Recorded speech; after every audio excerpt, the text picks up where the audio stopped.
نفسیاتی یہ بات آئی ہے کہ کہا انہوں نے اپنے دل کا غضب نکالنے کے لیے، غصہ نکالنے کے لیے السلام علیکم اور راعینا، لیکن اب دل میں ایک بات شروع ہوئی کہ دیکھو ہم نے ان کی توہین کی، ہم نے ان کی اس طریقے سے ہم نے طرز عمل اختیار کیا توہین آمیز. یہ اگر اللہ کے رسول ہوتے فی الواقع تو اللہ ہمیں فوراً پکڑ لیتا. اللہ کیسے گوارا کر سکتا ہے اپنے رسول کی توہین، اپنے رسول کی شان میں گستاخی؟ تو ہماری تو زبان جو ہے اسی وقت اس پر فالج پڑ جانا چاہیے تھا، لقوہ ہو جاتا کہ ہم بول نہ سکتے،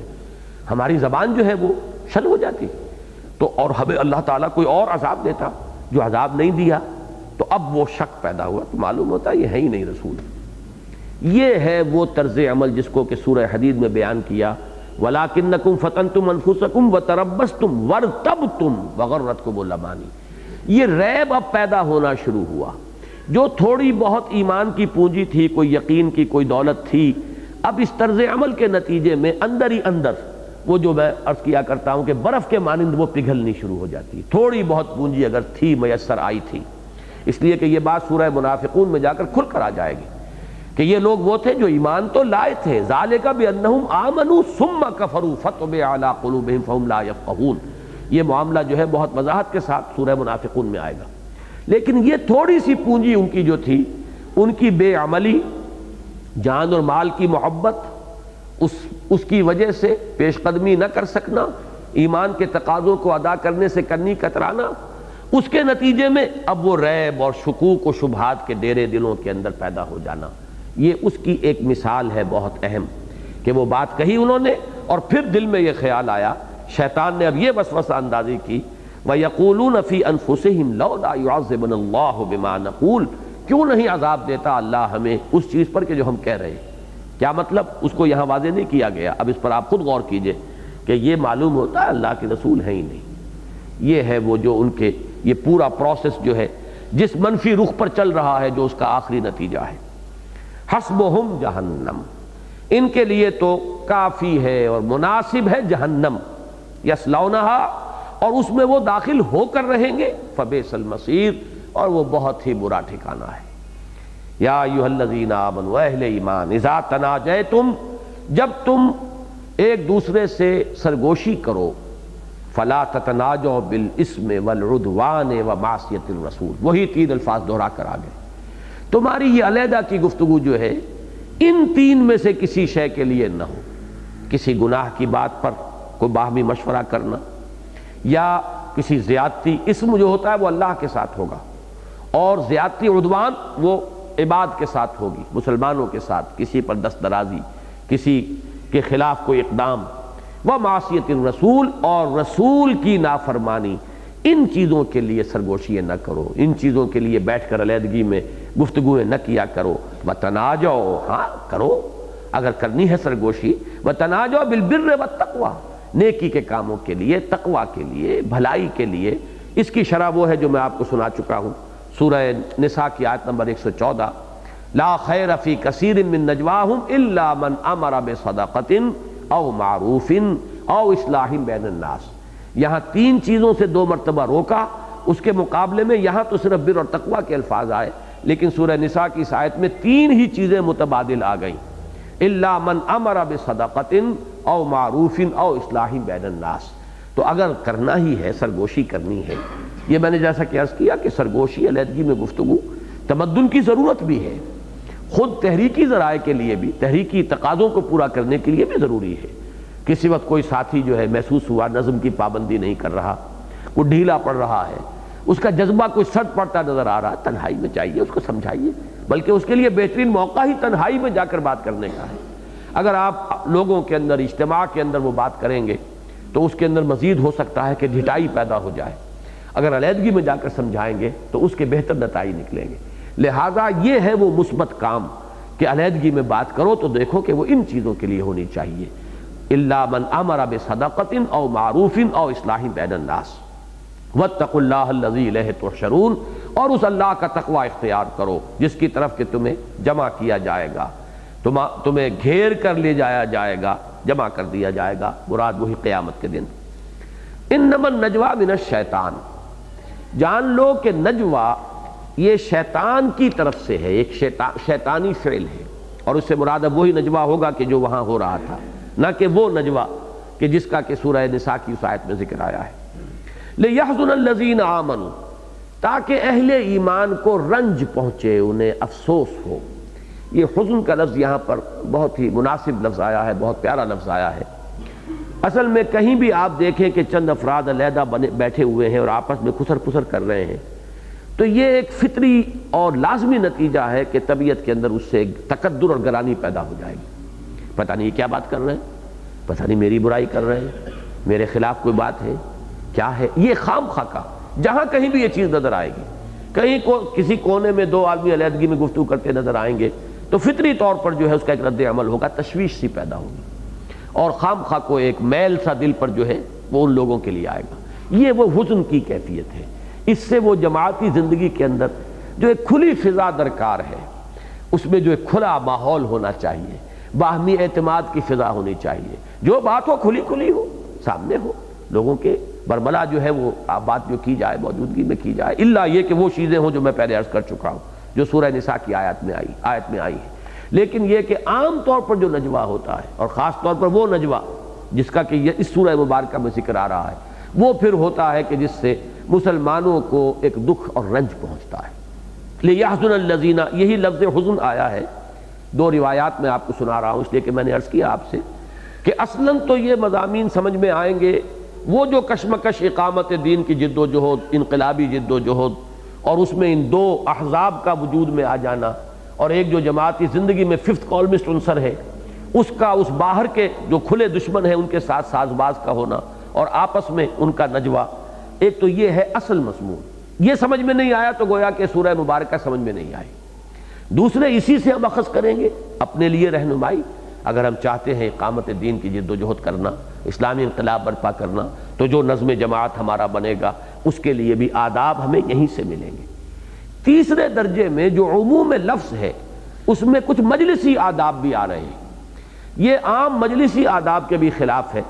کہ علیحدہ بیٹھ کر بات کی جائے، گفتگو کی جائے، اور خاص طور پر یہ حدیثیں جو ہے جیسے کہ بخاری میں یہ روایت موجود ہے، اذا کنتم ثلاثۃ فلا يتناجى اثنان دون صاحبہما فإن ذلك ليحزنه، اگر تم کہیں تین ہو تو دو آدمی علیحدہ آپس میں گفتگو نہ کریں اس تیسرے سے چھپ کر، تیسرے کو بات نہ بتائیں، علیحدگی میں بات کریں، یہ ہرگز مت کیا کرو جب تم تین ہو، اس لیے کہ اس سے اسے حزن ہوتا ہے، اسے یہ خیال ہوتا ہے کہ پتہ نہیں میرے خلاف کوئی بات ہو رہی ہے۔ تو عام مجلسی زندگی کے اندر بھی ان آداب کو پیش نظر رکھنا ضروری ہے۔ بلکہ ایک صاحب نے بڑے پیارے الفاظ لکھے ہیں کہ اسی کے ذیل میں یہ طرز عمل بھی آ جاتا ہے کہ فرض کیجئے آپ کہیں بیٹھے ہوئے ہیں، تین چار آدمی، اور دو افراد جو ہیں ان کی زبان کوئی اور بھی ہے جس کو وہ جانتے ہیں، انہوں نے آپس میں اپنی زبان میں بات کرنی شروع کر دی، تو میں نے یہ محسوس کیا کہ واقعتاً یہ ہوتا ہے۔ ہمارے پٹھان بھائیوں کی یہ بڑی کمزوری ہے، اگر آپ کہیں ہو تو وہ اگر دو پٹھان ہوں گے تو پھر وہ اپنی پشتو جو ہے اس کے اندر شروع ہو جائیں گے، بالکل لحاظ نہیں کریں گے کہ ہم اس ایسی مجلس میں ہیں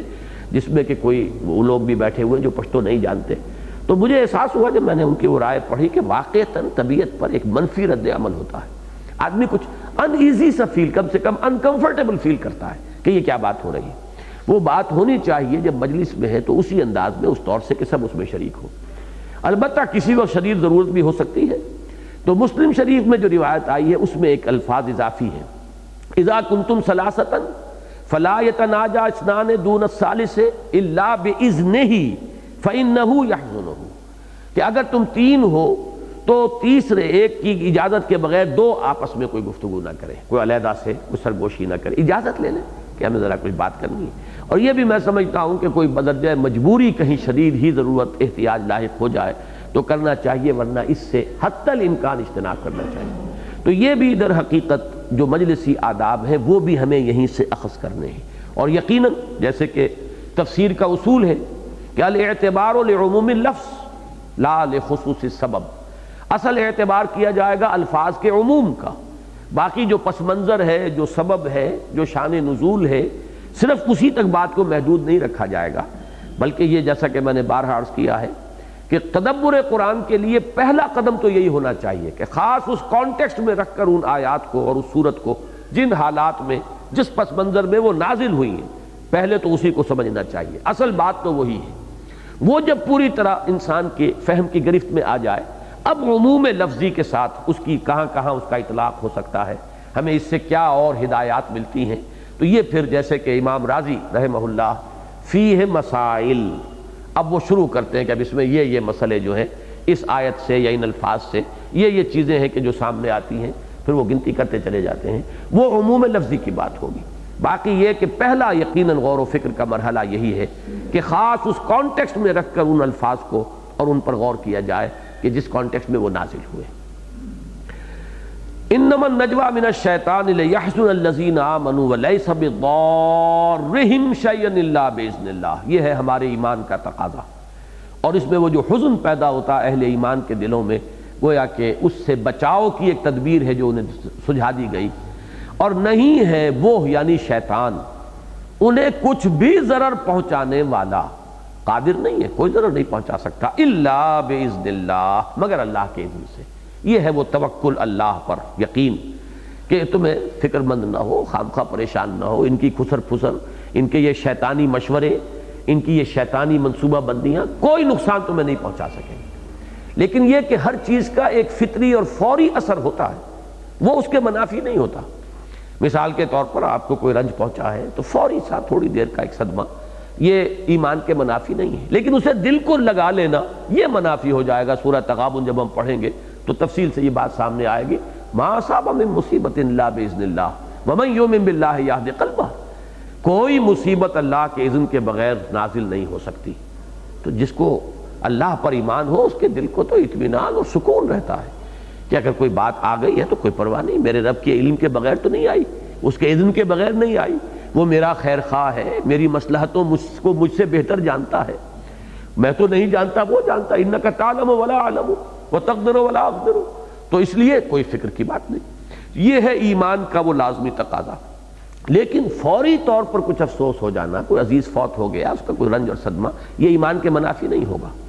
اسی طریقے سے جب جماعتی زندگی میں لوگ دیکھتے ہیں کہ کچھ لوگوں نے جتھا بندی کر لی ہے، علیحدہ بات کر رہے ہیں، تو یقیناً اس کا ایک رد عمل ہوگا طبیعت پر، ایک ملال جو ہے پیدا ہوگا، البتہ اس کو زیادہ گہرے نہیں ہونے دینا چاہیے، اس کے کچھ مستقل جو ہے تاثر اس سے نہیں لینا چاہیے، اور اس سے بچنے کی شکل کیا ہوگی؟ یہ یقین وَلَيْسَ بِضَارِّهِمْ شَيْئًا إِلَّا بِإِذْنِ اللَّهِ، نہیں ہے انہیں کوئی بھی ضرر پہنچانے والا، قطعاً کوئی نقصان نہیں پہنچا سکے گا مگر اللہ کے اذن سے۔ اللہ ہی کو تمہاری کوئی آزمائش مطلوب ہے، تمہارے لیے کوئی امتحان جو ہے مقصود ہے، کیا کسی کو پھر کسی کا امتحان مقصود ہے، تو اللہ تعالیٰ جو ہے کوئی تمہیں اس طرح کی کوئی تکلیف جو ہے اس کے اذن سے پہنچ جائے، ظاہر بات ہے پھر اس سے بچاؤ کی کوئی شکل ہی نہیں ہے۔ لا ملجا منکا ولا ماوا الا الیک، اے اللہ تجھ سے کہیں نجات پانے کی جگہ اور تجھ سے کہیں پناہ نہیں ہے مگر تیرے ہی دامن میں، کہاں جائیں گے؟ کوئی اور پناہ گاہ تو ہے کہ نہیں؟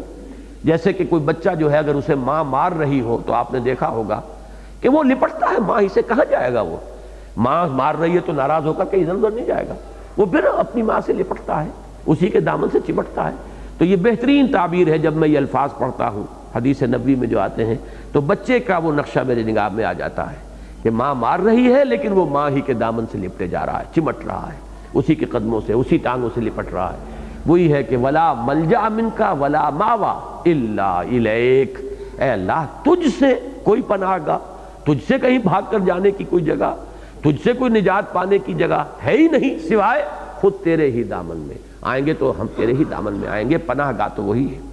لہذا یہ چیز ذہن میں رکھیے کہ اللہ تعالیٰ نے اس چیز سے بچانے کے لیے فرما دیا وَلَيْسَ بِضَارِّهِمْ شَيْئًا إِلَّا بِإِذْنِ اللَّهِ، اس کا لازمی نتیجہ کیا ہوگا؟ وَعَلَى اللَّهِ فَلْيَتَوَكَّلِ الْمُؤْمِنُونَ، اہل ایمان کو تو اللہ ہی پر توکل کرنا چاہیے، بھروسہ، اعتماد،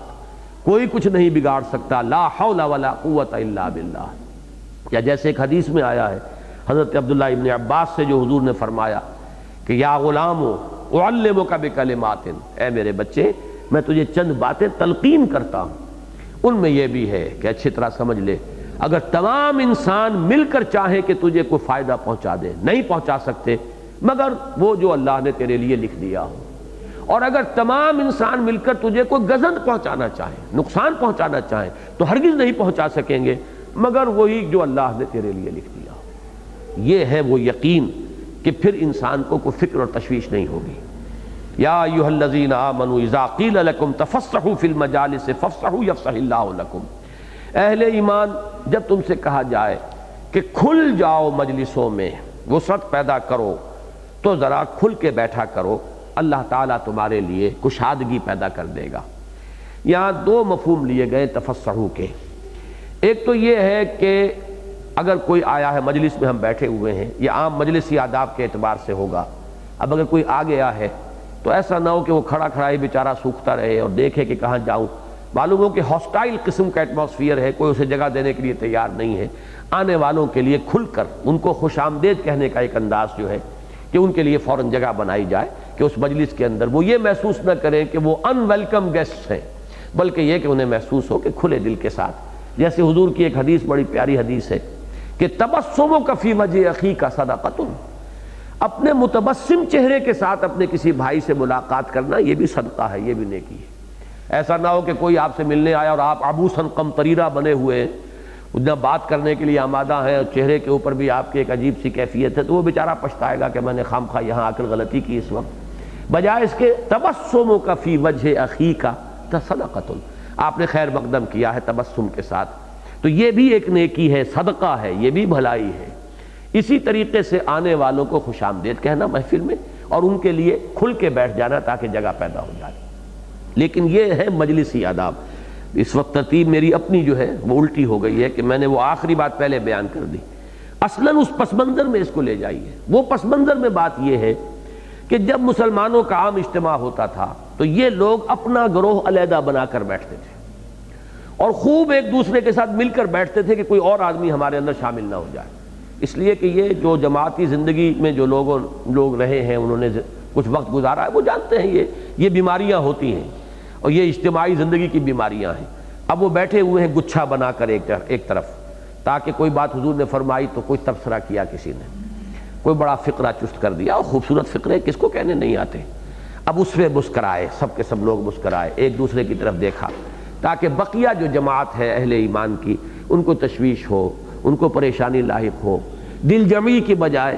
ایک انتشار طبعی جو ہے کیفیت کی ان کے اندر پیدا ہو جائے، تو اس پہ ظاہر بات ہے کہ وہ اگر جڑ کر نہ بیٹھتے ایک دوسرے سے تو ہو سکتا تھا کوئی آنے والا ان کے مابین بیٹھ جاتا، تو وہ گچھا بن کر بیٹھتے تھے ایک جگہ پر، جتھا بنا کر۔ در حقیقت اس کی نفی کی جا رہی، کھل کے بیٹھا کرو۔ یہ اس طریقے کی علیحدہ علیحدہ ٹکڑیاں اور گچھوں کی شکل میں اور ایک جگہ اپنی جمعیت بنا کر بیٹھنا جو ہے یہ غلط ہے۔ اذا قیل لکم تفسحوا فی المجالس فافسحوا یفسح اللہ لکم،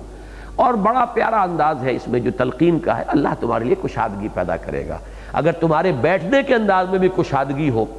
تو اس طریقے سے اللہ تعالیٰ تمہارے دلوں میں بھی کشادگی پیدا کرے گا اور حالات میں بھی تمہارے لیے آسانی اور کشادگی پیدا فرما دے گا۔ وَإِذَا قِيلَ انشُزُوا فَانشُزُوا، اور جب یہ کہا جائے کہ اٹھ جاؤ تو اٹھ جایا کرو۔ اب اس میں بھی وہی پس منظر سامنے ہوگا تو بات سمجھ میں آئے گی۔ اکثر یہ ہوا ہے کہ اجتماع ختم ہو گیا، حضور نے کہہ دیا بات ختم ہوئی، اب بیٹھے ہیں وہیں پر دھرنا مار کر، اٹھ نہیں رہے تاکہ ابھی اپنے نوٹس ایکسچینج کر لیں، جو کچھ کارروائی ہوئی ہے اجتماع میں اس کے اوپر اب کیا رد عمل ہمیں اختیار کرنا ہے، کیا تبصرے کرنے ہیں باہر جا کر، وہ وہیں کے وہیں باہمی مشورہ بھی ہو جائے۔ یا یہ کہ اگر حضور کی محفل ہے، حضور کے اپنے اگر گھر میں ہوا ہے یہ اجتماع، اور اگر آپ مسجد میں، ظاہر بات ہے مسجد میں اور گھر میں کتنا فصل تھا، تو یہ نہ ہو کہ حضور کو اطمینان ہو جائے کہ اب لوگ چلے گئے، بلکہ آپ کے بھی اعصاب کے اوپر ایک بار رہے کہ کچھ لوگ باہر بیٹھے ہیں اور چہمے گوئیاں ہو رہی ہیں، اور ہو سکتا ہے وقفے وقفے سے کوئی قہقہا جو ہے اس کی آواز بھی حضور کے کانوں تک پہنچ جاتی ہو، تاکہ حضور صلی اللہ علیہ وسلم کی طبیعت کے اندر بھی ایک رنج اور ملال کی کیفیت پیدا ہو جائے۔ اس کے بجائے فرمایا جب اجتماع ختم ہو جائے، مجلس کے خاتمے کا اعلان کر دیا جائے، فانشزوا، اب اٹھو، جو حکم ملا ہے کمر کسو، اس کے اوپر عمل کرو،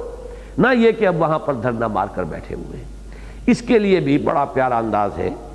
یرفع اللہ، اگر تم یہ کرو گے، یرفع اللہ الذین آمنوا منکم والذین اوتوا العلم درجات، تو اللہ تعالیٰ تم میں سے وہ لوگ جو واقعی صاحب ایمان ہیں اور جنہیں علم دیا گیا ہے ان کے درجات کو بلند کرے گا۔ یہاں پر چونکہ ایک تھا کھل کر بیٹھنا مجلس میں، تو تفسحوا یفسح اللہ لکم، یہ لفظی جو اور معنوی جو ہے اس کے اندر ربط، تم کشادہ ہو کر بیٹھا کرو، کشادگی اختیار کرو مجلسوں میں، اللہ تمہارے لیے کشادگی پیدا کرے گا۔ جب کہہ دیا جائے کہ اٹھ جاؤ تو اٹھ جایا کرو. اب اٹھنے میں چونکہ اونچے ہونے کا عمل ہے لہٰذا اللہ تعالیٰ تمہارے درجات بلند کرے گا. لیکن کس کے درجات بلند کرے گا؟ اس میں لطیف پیرائے میں اشارہ بھی کر دیا گیا کہ جن کے دلوں میں روگ ہے، نفاق ہے، مرض ہے، جو لوگ اس دنیا ہی کے ورلڈلی باعث تو وہ ہیں لیکن حقیقی علم ان کے پاس نہیں ہے، جو یہ نہیں جانتے کہ اصل زندگی آخرت کی زندگی اور اصل کامیابی وہاں کی کامیابی ہے. اصل میں تو صاحب علم وہ ہے جسے یہ بات معلوم ہو گئی کہ یہ زندگی جو ہے اصل زندگی نہیں ہے. ان الدار الآخرۃ لہی الحیوان لو کانوا یعلمون، اصل زندگی تو آخرت کی زندگی ہے، کاش کہ انہیں معلوم ہوتا. تو جن لوگوں کو یہ نعمتیں میسر نہیں ہیں، ایمان اور علم حقیقی کی نعمتیں، ان کو مستثنا کر کے جن لوگوں کے پاس وہ ایمان ہے اور علم حقیقی ہے اللہ ان کے درجات کو بلند کرے گا. فانشزوا یرفع اللہ الذین آمنوا منکم والذین اوتوا العلم درجات واللہ بما تعملون خبیر. اور اللہ تعالیٰ جو کچھ تم کر رہے اس سے باخبر ہے. اب آخری حکم آ رہا ہے. اس کے ضمن میں بھی میں نے یہ 2 حدیثیں نقل کی تھیں کہ یہ جو مجلسی آداب بھی یہاں سے نکلتے ہیں، عام مجلسی اور معاشرتی آداب، وہ بھی نوٹ کر لیں. حضور نے فرمایا لا یقیم الرجل الرجل من مجلسہ فیجلس فیہ ولکن تفصحوا وتوسعوا. ایسا نہیں ہونا چاہیے کسی محفل میں کوئی شخص آئے تو وہ کسی کو اٹھائے اور اس کی جگہ خود بیٹھ جائے. یہ ہوتا ہے ہمارے ہاں، چودھری قسم کا آدمی آ گیا تو کوئی شخص جو ہے وہ اٹھنے پر مجبور ہے، چاہے طبیعت اس کا آمادہ نہ ہو رہی ہو، اور وہ وہاں پر بیٹھ جاتا ہے. تو حضور نے فرمایا اس سے بھی دل میں ایک رنجش کی کیفیت پیدا ہوتی ہے، اونچ نیچ کا تصور پیدا ہوتا ہے. تو ایسا ہرگز نہ کیا کرو، بلکہ ولیکن تفصحوا وتوسعوا، بلکہ مجلس کو وسیع کر لیا کرو، پھیل کے بیٹھ جایا کرو. جب ذرا دائرہ وسیع کر لو گے جگہ نکل آئے گی، کسی کے اٹھنے کی ضرورت نہیں ہوگی. تو یہ گویا کہ وہ پہلی بات جو میں نے بیان کر دی تھی، اس کے لیے یہ حدیث نوٹ کر لیں. یہ متفق علیہ روایت ہے بخاری اور مسلم کی. ہمیں اپنے عام مجالس میں بھی ان چیزوں کا لحاظ رکھنا چاہیے، اور یہ چیزیں ہیں کہ جو بہت ہی یعنی سنہری اصول ہیں مجلسی زندگی کے. اسی طرح فرمایا لا یحل لرجل ان یفرق بین اثنین الا باذنہما. یہ بھی کسی مسلمان کے لیے جائز نہیں ہے، کسی شخص کے لیے جائز اور روا نہیں ہے کہ وہ 2 افراد کے مابین آ کر زبردستی بیٹھ جائے انہیں ہٹا کر، اور پھر ان کی جگہ پر جو ہے خود دھس جائے جسے کہنا چاہیے. یہ شکل بھی نہیں ہے. اجازت سے اور خوش دلی کے ساتھ یہ معاملہ ہونا چاہیے مجلسوں کے اندر. تو یہ دونوں طرف سے، یہ اگر آنے والے اور جو پہلے سے موجود ہیں، ان دونوں کے لیے آداب ہیں. وہ یہ کوشش نہ کرے کہ زبردستی کہیں پر گھسے، اور وہ لوگ جو ہیں ان کے لیے بھی حکم یہ دیا گیا کہ وہ وسعت پیدا کرے تاکہ آنے والوں کے لیے گنجائش پیدا ہو جائے. یہ ہے وہی جو اس کے جو مجلسی آداب ہے. لیکن ان آیات مبارکہ کا اصل مفہوم جیسا کہ میں نے عرض کیا، وہ جب تک وہ منافقین کا طرز عمل اور ان کا بغض اور ان کی جتھا بندی اور ان کا ایک جگہ پر گچھا بن کر بیٹھنا اور آپس میں اس طرح کی ایک جمعیت فراہم کرنا، ان عام مجالس میں اپنی علیحدہ سی ایک چھوٹی سی ٹکڑی بنا کر بیٹھنا، اگر یہ سامنے نہ ہو تو اصل مفہوم سمجھ میں نہیں آئے گا. اب آخری بات ہے یا ایھا الذین آمنوا اذا ناجیتم الرسول فقدموا بین یدی نجواکم صدقہ. اب میں یہ محسوس کر رہا ہوں کہ جو میرا ارادہ تھا وہ تو پورا نہیں ہو رہا. ہمارا درس جو بالعموم جتنا ہوا کرتا تھا اتنا ہی آج ہو گیا ہے. میرا ارادہ یہ تھا کہ کچھ مختصر کیا جائے، لیکن بہرحال کوشش جاری رہے گی انشاءاللہ. آئندہ اللہ تعالیٰ اس دفعہ نہیں تو آئندہ ہمیں کامیابی عطا فرمائے.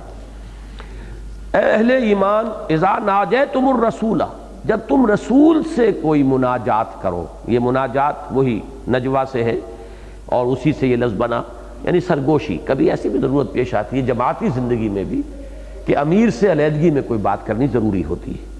صحابہ کرام میں سے بعض آ کر حضور سے علیحدگی میں کوئی بات کرنا چاہتے تھے. کوئی خبر آئی ہے باہر سے کہ کوئی قبیلہ جو ہے وہ حملہ کرنے کی تیاری کر رہا ہے. اب اس کو اگر عام کر دیا جائے تو لوگوں کے اندر ایک ہراس پیدا ہو جائے گا، ایک عام کیفیت جو ہے خوف کی. تو آ کر تنہائی میں علیحدگی میں بتانا ہے. تو اس کے لیے ضرورت جو ہے وہ جیسے کہ وہ جو نجوہ ہے وہ نجوہ اچھائی کے لیے بھی ہو سکتا تھا، ایسے ہی یہ معاملہ حضور سے علیحدگی میں بات کرنا یا کسی صاحب امر سے علیحدگی میں جا کر تخلیہ میں اور خلوت میں بات کرنا، یہ بھی ایک لازمی ضرورت بھی ہوتی ہے. لیکن اسی کے پردے میں جن کے دلوں میں روگ تھا وہ اس سے اب بہت ناجائز فائدے اٹھاتے تھے. وہ خاص طور پر میرے نزدیک جو اہم ترین بات ہے کہ وہ حضرت قتادہ رحمۃ اللہ علیہ سے یہ قول منقول ہے، میں نے دیکھا ہے، باقی اور حضرات کی نگاہ وہاں تک نہیں گئی ہے، کہ وہ اپنی چودراہٹ جو ہے اس کو ظاہر کرنے کے لیے بھی یہ کرتے تھے.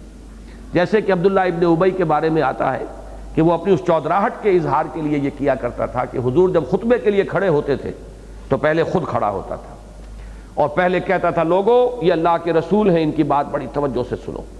تاکہ وہ میری چودراہٹ ظاہر ہو جائے۔ حالانکہ اسے خود جو ہے حضور کی رسالت کے اوپر ایمان کی دولت حاصل نہیں تھی، لیکن وہ لوگوں پر اپنا رعب جمانے کے لیے اور اپنی جو امتیازی حیثیت ہے اس کے اظہار کے لیے۔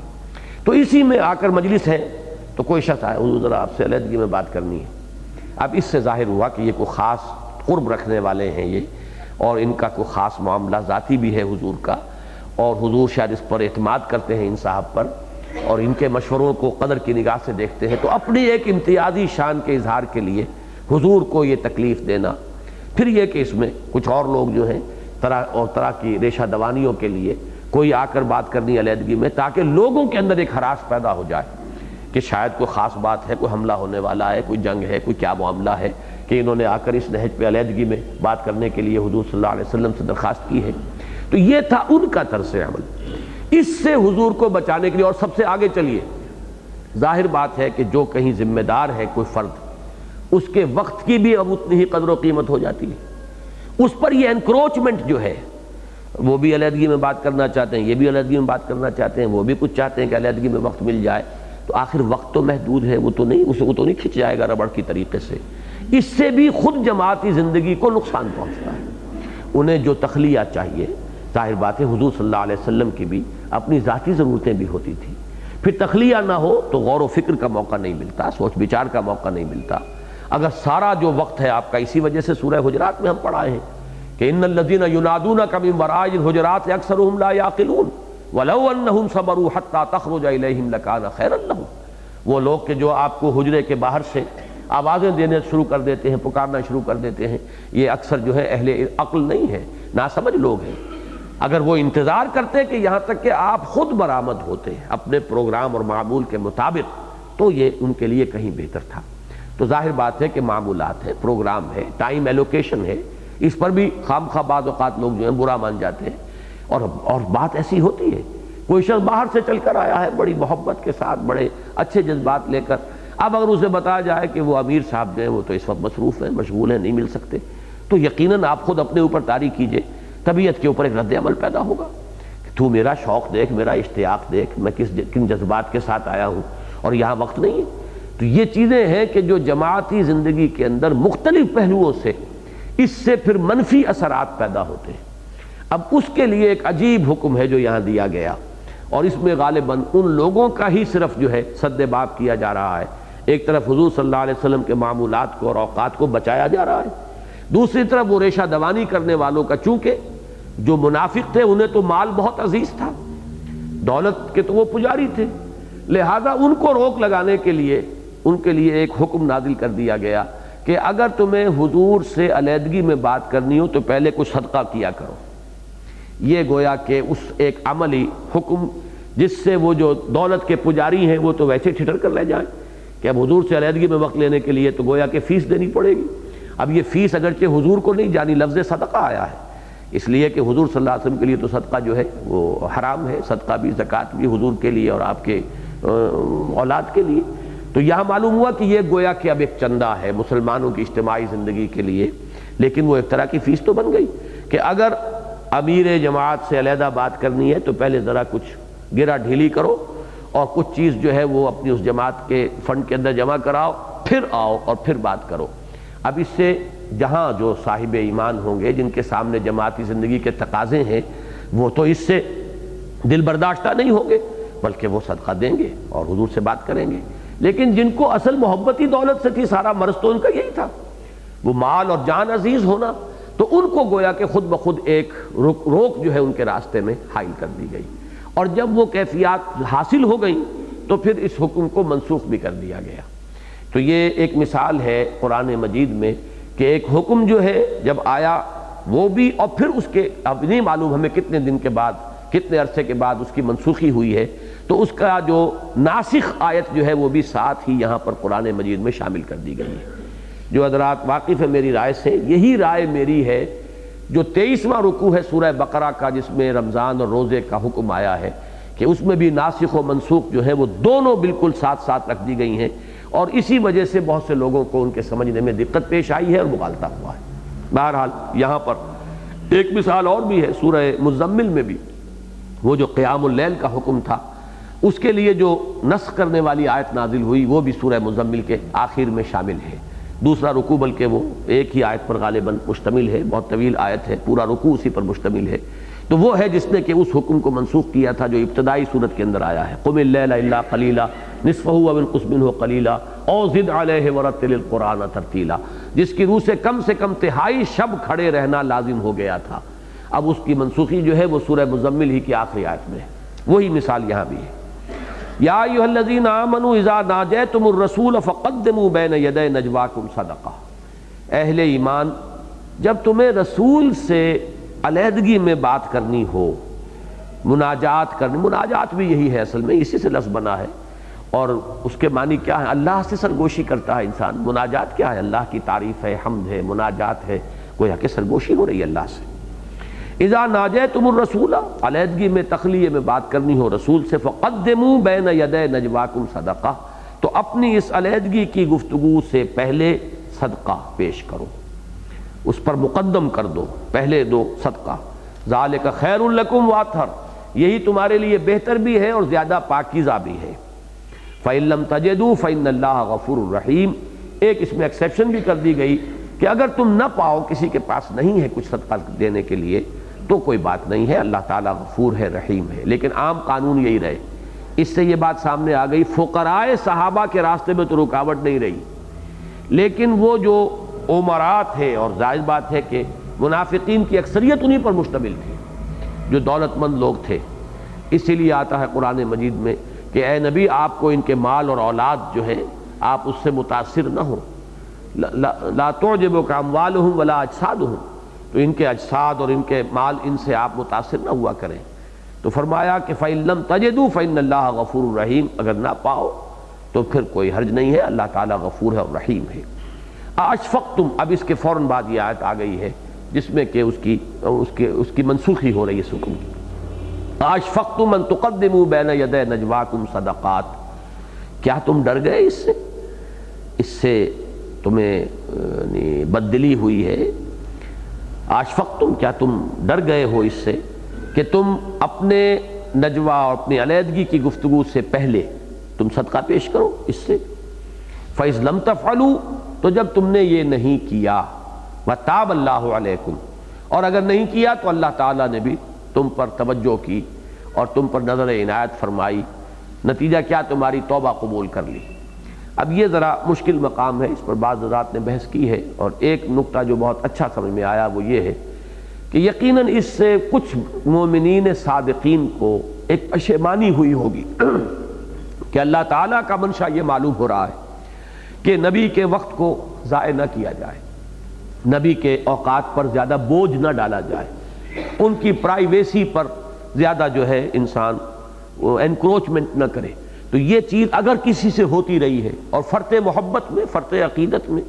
حضور صلی اللہ علیہ وسلم سے جو ایک دلی تعلق تھا اس کی وجہ سے ہوئی ہے، تو ایک پشیمانی کی کیفیت ان پر طاری ہوئی ہوگی کہ یہ معاملہ جو ہے، اور آج تک ہم نے اس پر عمل نہیں کیا۔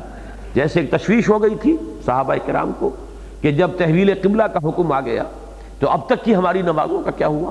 اور جو لوگ فوت ہو گئے اس عرصے میں تو ان کا کیا بنے گا؟ نماز تو دین کا سب سے بڑا ستون، اہم ترین رکن ہے، رکن رکین ہے، صلاۃ و عماد الدین۔ تو اگر اصل قبلہ یہ ہے جو آج ہمیں جس کا حکم دیا جا رہا ہے، تو جو لوگ فوت ہو گئے اسی عرصے میں نمازیں پڑھتے ہوئے شمال کی طرف، بیت المقدس کی طرف رخ کر کے ہی، تو ان کا کیا بنے گا؟ تو یہ صحابہ کرام کے اندر ایک تشویش ہو جایا کرتی تھی، اس تشویش کے ازالے کے لیے، ان کی دلجوئی کے لیے فرمایا گیا وَتَابَ اللَّهُ عَلَيْكُمْ، کوئی بات نہیں ہے اگر اس سے پہلے اس ضمن میں کوئی اونچ نیچ ہو گئی ہے اور کسی محبت اور عقیدت اور یعنی حضور کے ساتھ قلبی لگاؤ کی وجہ سے کہیں اگر اس میں یعنی تمہارا طرز عمل غلط رہا ہے تو اس میں گھبرانے کی بات نہیں ہے، اللہ تعالیٰ جو ہے معاف فرمانے والا اور توبہ کو قبول فرمانے والا ہے۔ البتہ اب اس کے ایک بدل کے طور پر فَأَقِيمُوا الصَّلَاةَ وَآتُوا الزَّكَاةَ ایک مثبت رخ بھی دے دیا گیا۔ یہی انداز ہے سورہ مزمل میں بھی کہ جب وہ جو قیام اللیل کا حکم تھا جب منسوخ ہوا ہے تو فقرؤوا ما تیسر منہ واقیموا الصلاۃ وآتوا الزکاۃ واقرضوا اللہ قرضا حسنا، یعنی جو تم پر پہلے بوجھ ڈالا گیا تھا اس کا ایک متبادل ہے جو اب تمہیں دیا جا رہا ہے۔ پہلے نماز رات کے وقت کم سے کم تہائی شب کھڑا ہونا اگر تمہارے لیے لازم کر دیا گیا تھا تو اب اس کا بدل دیا گیا ہے۔ وہ بدل کیا؟ اب نماز قائم رکھو، زکوٰۃ ادا کرو، اللہ کو قرض حسنہ دیا کرو۔ وما تقدموا لانفسکم من خیر تجدوہ عند اللہ هو خیر واعظم اجرا، تو جو بھی تم اللہ کے لیے جو صدقہ کرو گے، جو اللہ کو قرض حسنہ دو گے تو اسے موجود پاؤ گے اللہ کے ہاں بہت بہتر حالت میں، اور اجر کے اعتبار سے بہت عظمت والا اجر تمہیں ملے گا۔ تو یہ گویا کہ اس کا ایک بدل ہے، جس چیز کو کہیں سے ہٹایا گیا ہے تو اس کی جگہ پر اس خلا کو پر کیا گیا متبادل ایک تاکید سے۔ فَأَقِیمُوا الصَّلَاةَ، یہ فا نے اس کو جوڑ دیا اس کے ساتھ کہ اس کی تلافی اس طور سے ہو سکے گی، پس قائم رکھو نماز کو اور ادا کرو زکوٰۃ۔ وَأَطِیعُوا اللَّهَ وَرَسُولَهُ، اور اللہ اس کے رسول کی اطاعت پر کاربند رہو۔ وَاللَّهُ خَبِيرٌ بِمَا تَعْمَلُونَ، اور یقیناً اللہ تعالی خوب باخبر ہے اس سے جو تم کر رہے ہو۔ بارک اللہ لی ولکم فی القرآن العظیم ونفعنی وإیاکم بالآیات والذکر الحکیم۔